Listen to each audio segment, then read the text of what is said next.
যদি আপনি আপনার জীবনের প্রত্যেকটা সকাল জয় করতে পারেন, তাহলে আপনি আপনার প্রত্যেকটা দিন জয় করতে পারবেন।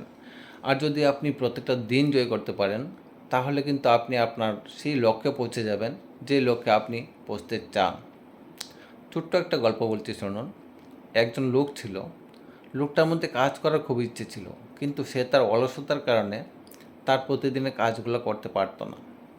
সে প্রতিদিন দেরিতে ঘুম থেকে উঠত এবং ওঠার পর কিছু ফালতু কাজ করত। কিছুটা সময় মোবাইলে নষ্ট করে দিত, কিছুটা সময় বন্ধুবান্ধবের সঙ্গে গল্প করে নষ্ট করে দিত। আর ততক্ষণে দুপুর হয়ে যেত। আর দুপুর হওয়ার পর সে মনে মনে ভাবতো, স্নান করে খেয়ে নিই, তারপর আমি আমার কাজগুলো করব। কিন্তু স্নান করে খাওয়ার পর তার ঘুম চলে আসতো। সে ভাবতো, একটু বিশ্রাম করে নিই, তারপর আমি আমার কাজগুলো করব। আর যখনই বিশ্রাম করতে যেত, তখন তার ঘুম চলে আসতো। আর সে ঘুম থেকে উঠতে উঠতে প্রায় সন্ধ্যা হয়ে যেত।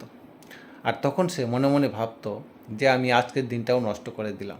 ঠিক আছে, আমি আগামীকাল থেকে আমার কাজগুলো সম্পূর্ণভাবে করব। কিন্তু তার পরের দিনও কিন্তু সেম হতো। একদিন সে একটা নদীর ধারে বসেছিল। আর তখন সে একজন সাধু বাবাকে দেখতে পায়।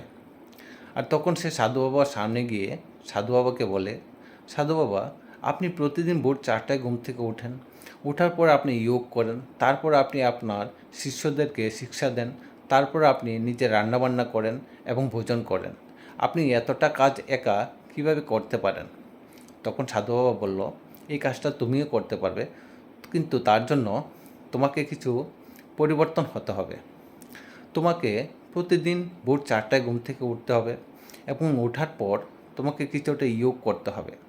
তুমি প্রতিদিন তোমার ভিতরে যে শ্বাস যাচ্ছে এবং বেরোচ্ছে, ওইটা বোঝার চেষ্টা করবে। কীভাবে তোমার ভিতরে শ্বাস যাচ্ছে এবং কীভাবে বেরোচ্ছে, তোমার কোন নাক দিয়ে বেশি শ্বাস যাচ্ছে, কোন নাক দিয়ে কম শ্বাস বেরোচ্ছে, ওইটা বোঝার চেষ্টা করবে। তাহলে দেখবে তোমার কাজের প্রতি মনোযোগ বসবে। তারপর তুমি কিছু এক্সারসাইজ করবে, সকালে কিছুটা জল পান করবে। তারপর তুমি তোমার ডেলি কাজের একটা রুটিন তৈরি করে নেবে। তুমি আজকে কোন কোন কাজগুলো করবে সেগুলা একটা ডায়েরিতে লিখে নেবে। তারপর তুমি প্রতিদিনের কাজগুলা একটার পরে একটা করতে থাকবে। দেখবে তুমি তোমার জীবনের লক্ষ্যে সুন্দরভাবে পৌঁছে যাবে।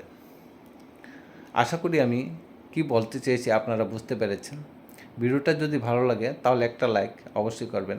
ধন্যবাদ সবাইকে, ভালো থাকবেন।